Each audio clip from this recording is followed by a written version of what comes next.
everybody, welcome back to 5 More Minutes Solo Booking with Bookworm. We just did the Royal Rumble last week, where we had Owen Hart won the Rumble to get a chance at Shawn Michaels' WWF World Heavyweight Championship title at the Wrestelmania, which will be in a couple of months.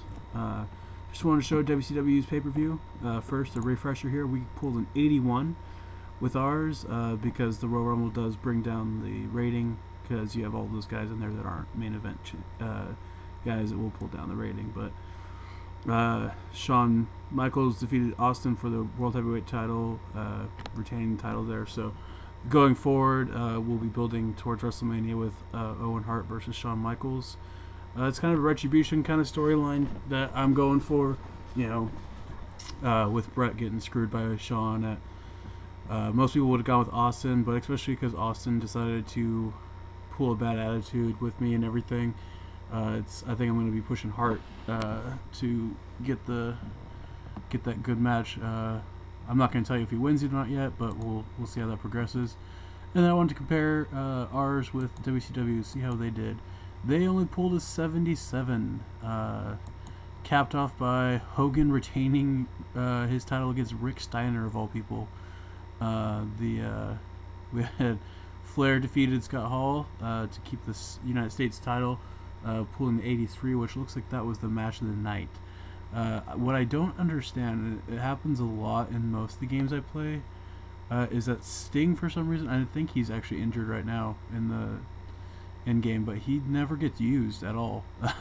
Like, he'll always be in angles and stuff, but he's never used. I guess it's just because they have too many guys on top, and he kind of gets pushed out of the way. But yeah, you know, Sting is a guy they should be pushing. I don't know why Hogan would be facing Rick Steiner instead of Sting, but that's what they did. That's the wonderful booking of the AI. I believe Eric Bischoff maybe is just not doing so well there. Maybe his stats aren't right.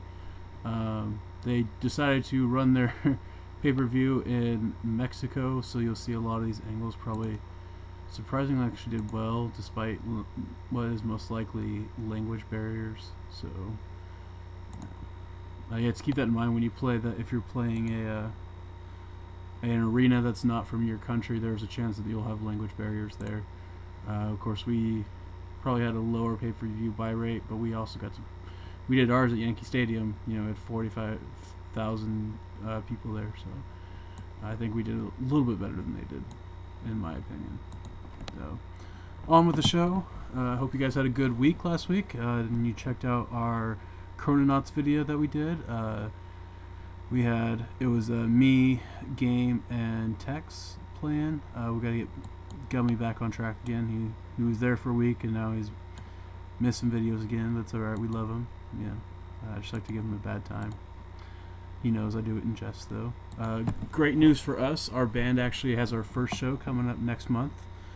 January 24th we'll be playing, so we're excited about that, getting that together. So if our videos seem a little bit rushed for the next month, we're getting everything together for that, so that's why. So we apologize in advance for any drop in quality we might be facing. And wow, I didn't realize my tag team division is really low on their momentum here. I gotta fix that, especially because right now we had the Legion of Doom get the titles. They are faces, so we'll definitely be needing to build some heel tag teams up for them.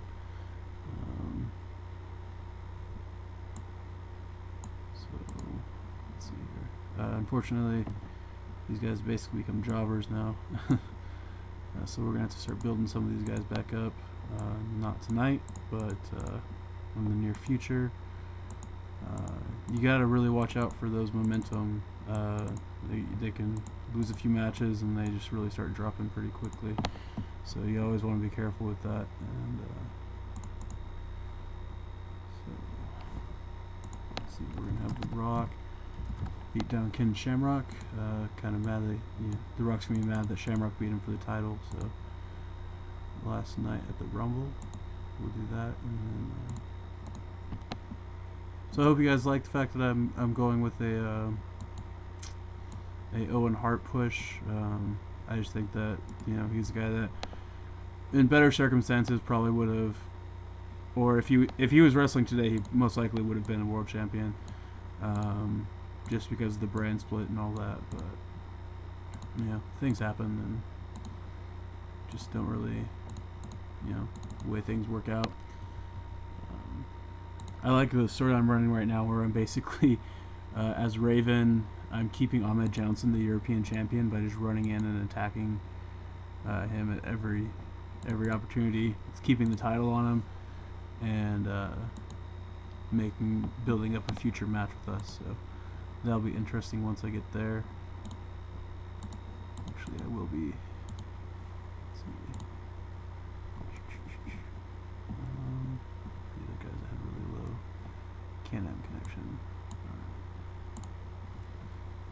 We'll have them face off against Edge and Christian. Yeah, I've been slowly trying to build up this tag team division as well as our light heavyweight division, so hopefully we'll get some stuff going with those and actually be able to get, especially the light heavyweight division, which is something the WWF never really did. Still to this day don't really do, but hopefully we can get something going with them and see how that works.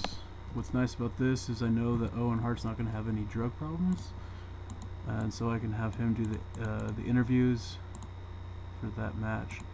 I won't have to worry about it. And put some light heavyweights on here.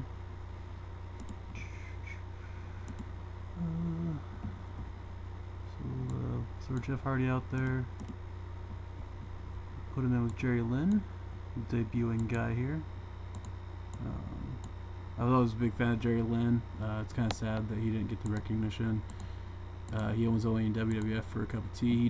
He actually held the light heavyweight championship, but never really did much with it. I think he just kind of got shafted after when the invasion started. They had to cut guys, and I think he was one of the guys there. But he went on to have a pretty good career in TNA after that, and then got to have a good run in Ring of Honor. And but I would have liked to see more things happen for him. But yeah.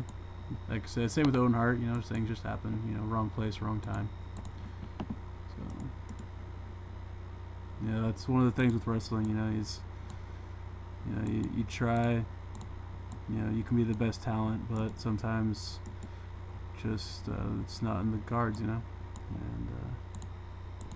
I know a few indie guys that, they're super talented, but for whatever reason, they just never got anywhere, so. And wait a second here.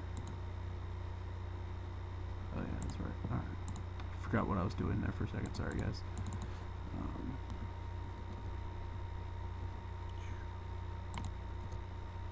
If you remember right, we are going to be tagging these guys up. I haven't officially done it yet, but I do want to start doing that. So we're actually going to start sowing the seeds of that Goldust and Jarrett tag team. Should just be interesting. I think what I'll be ended up doing is that Jeff Jarrett's gonna quote unquote save Goldust from his Hollywood ways and all this stuff that's been going on, and bring him back to his Texas simple roots of being Dusty Rhodes' son. So maybe we'll run with that. Maybe not. We'll see how that goes. Of course he is, but he'll get over it. And then it's our time for a main event here. I saved the Undertaker for, actually, shoot, I know I'll do that. Alright, it's hard sometimes managing your roster, making sure everyone that needs to get on the card is on the card, kind of thing. Triple H get moved to. I haven't played for a week and I forgot Triple H got hurt. That's the other thing we're running into right now. It's a little difficult with Triple H being hurt. We gotta shuffle certain things around here, so this will actually be what we got. Alright. Yeah, that was kind of out of nowhere. He had a broken metacarpal and it was going to be out for another month or so. But before I do anything, I just want to check real quick. Yeah, he's being unavailable for angles, so we'll just have to wing this in a special way here. We're actually going to drop this down. That actually worked better than what I thought I was going to do. always good to make sure you're within your time limits. You don't want to go over on those.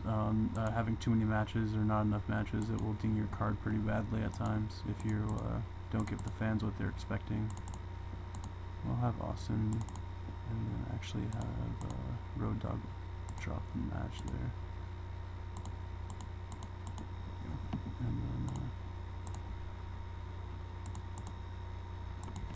that leaves this open for me and Kane to beat down the Undertaker. It's something that will just be. He's our secondary. Well, he's our main goal. The European Championship is my secondary goal. So. Like that. Let's see how we did. Alright, awful match, completely devoid of heat. That's always great. And figured that was going to happen. Being two upper mids, and then that wasn't too bad. That was really bad. That was bound to happen though. It's one of the things we really need to get a B show here pretty quick to get some of this lower card on a show that I won't be able to I won't have to worry about putting them on with Raw. Those should be on their own show, and I won't have to worry about it. And of course, that's the only good match we had. But it still increased the popularity, so I hope you guys all enjoyed the show, and I'll see you next week.